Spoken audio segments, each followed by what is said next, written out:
Sa salted water, yan, lutuin lang natin tong pasta natin.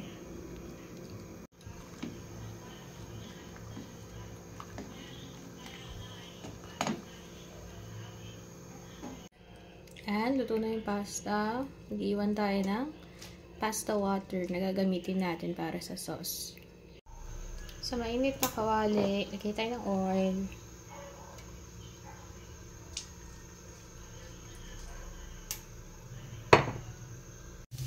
Yan, sa tayo ng onion.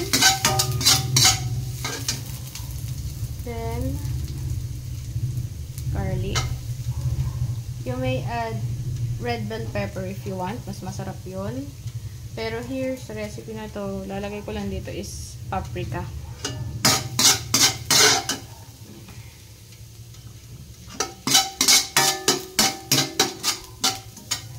Lalagay ko na yung ating fried chicken. Yan. Hiwa-hiwa ko lang yan.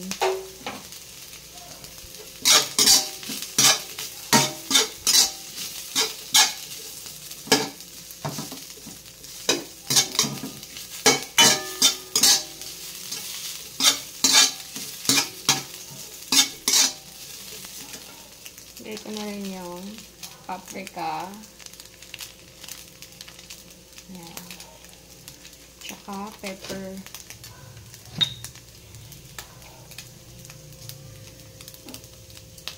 Diyan ako maglalagay ng red pepper flakes. Kasi meron na tayong paprika.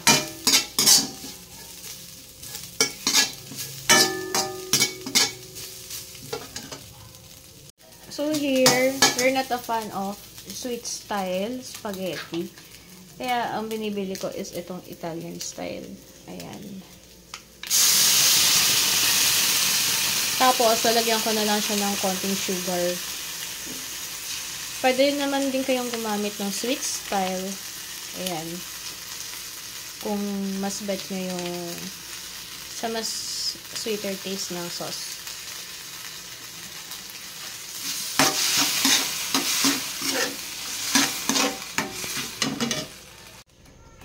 Lagay na natin yung sugar.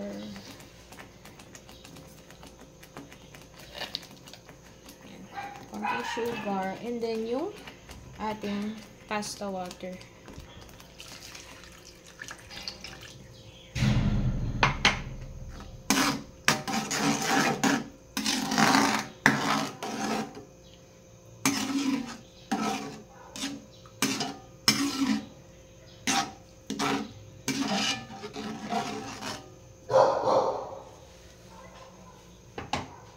Natin siya para maluto. Tapos, check natin mamaya. Ayan.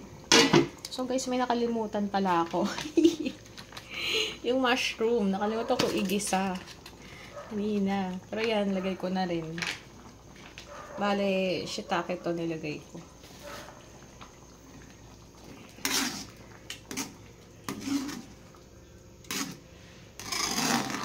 Kalimutan ko. Sorry na. Mom's brain. Kuluin pa natin. Pero before that, lagay na natin yung ating cream.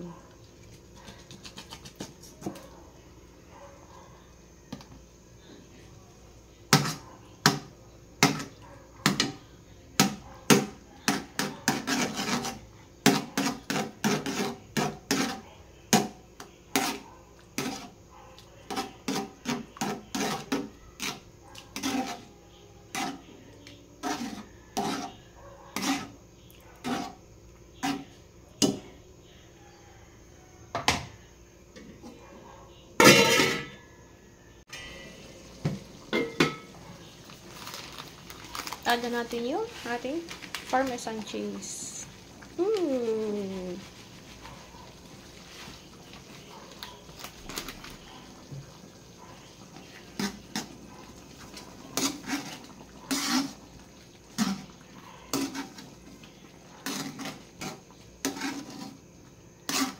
Hindi ko na ito lalagyan ng salt kasi maalat na yung pasta natin.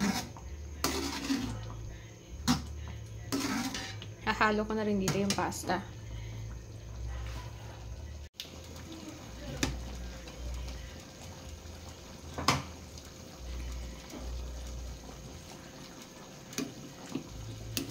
So, itong pasta natin is 500 grams.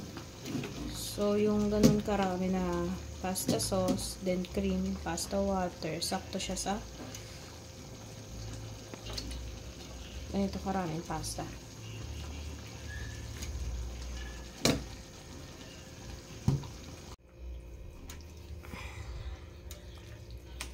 Ayan, ganyan siya karami.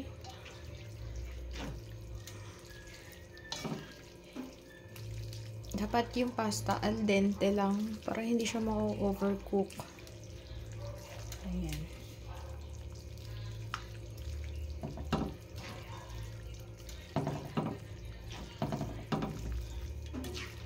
Actually, yung chicken na nilagay ko dito is Jollibee fried chicken. Wala lang. Nakakasawa din kasi. Fried chicken lang. Hindi, ilagay natin sa pasta para mas masarap. Ayun.